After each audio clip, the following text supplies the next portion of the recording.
সামাজিক যোগাযোগ মাধ্যমে ফুটবল নিয়ে সোহানের এমন কারিকুরির একটি ভিডিও ছড়িয়ে পড়ে। তার এমন প্রতিভায় মুগ্ধ হয়েই বাংলাদেশ জাতীয়তাবাদী দলের ভারপ্রাপ্ত চেয়ারম্যানের নির্দেশে সোহানের পরিবারের কাছে আসেন আমিনুল। তারেক রহমানের পাঠানো উপহার এবং নগদ 1 লক্ষ টাকা তুলে দেন তাকে। দায়িত্ব নেন ভরণ পোষণের। ওর পায়ে বল কন্ট্রোলিং আমরা দেখেছি। এই ধরনের ট্যালেন্টেড ফুটবলার খুব কম জন্মায়।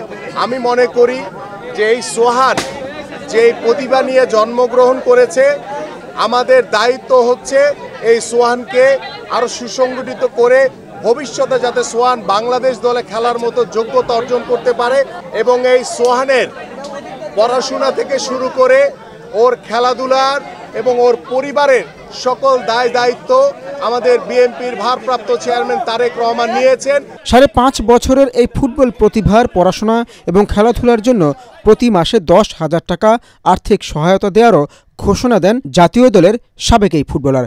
ওর বাবার দায়িত্ব হচ্ছে ওর দিকে খেয়াল করা, যে ওর পড়াশোনা খেলাধুলার বিষয়ে যাতে সার্বক্ষণিক খেয়াল রাখে। আর আমি ব্যক্তিগতভাবে একজন স্পোর্টসম্যান হিসেবে এই সোহান এবং এই সোহেল প্রধান ওর যে বাবা, তার পাশে আমরা সবসময় রয়েছি। আমাদের মাননীয় ভারপ্রাপ্ত চেয়ারম্যান জনাব তারেক রহমান ওর পাশে রয়েছে এবং আমাদের ওর বাবার একটি স্বপ্ন যে ওর সোহানকে সে বিকেএসপিতে দিতে চায়। আমি সোহানের বাবাকে আশ্বস্ত করতে চাই যে আগামীতে ওর বয়স যখন 7 বছর হবে, হওয়ার পরে ওর যে প্রক্রিয়া রয়েছে আমাদের বিকেএসপিতে ভর্তির বা তার চেয়েও বেটার কিছু করা যায় কি না, যে আমাদের বাংলাদেশের যে ক্লাবগুলো রয়েছে বা আমাদের যে ফুটবল ফেডারেশন রয়েছে বা জাতীয় পর্যায়ে আমরা এই সোহানকে কিভাবে ওর পড়াশোনার দায় দায়িত্ব নিয়ে ওর খেলাধুলার সকল দায় দায়িত্ব আমরা দলের পক্ষ থেকে পরিপূর্ণ করব ইনশাআল্লাহ। এ সময় পরিবারটি তারেক রহমানের প্রতি কৃতজ্ঞতা প্রকাশ করেন। আমি মনে করি আমার এই দেশ জন্ম নেওয়ার এক স্বার্থ, এটা আমি মনে করি।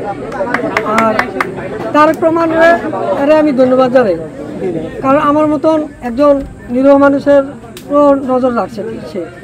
সোহানের বাবা পেশায় একজন সাইকেল মিস্ত্রি। ছেলেকে ফুটবল খেলা তিনি নিজেই শেখান, কিন্তু আর্থিক অনটনে সংসার চালানো নিয়েই তিনি হিমশিম খাচ্ছিলেন। তাই এই ধরনের উদ্যোগকে মানবিকতার উজ্জ্বল দৃষ্টান্ত হিসেবে দেখছেন এলাকাবাসী।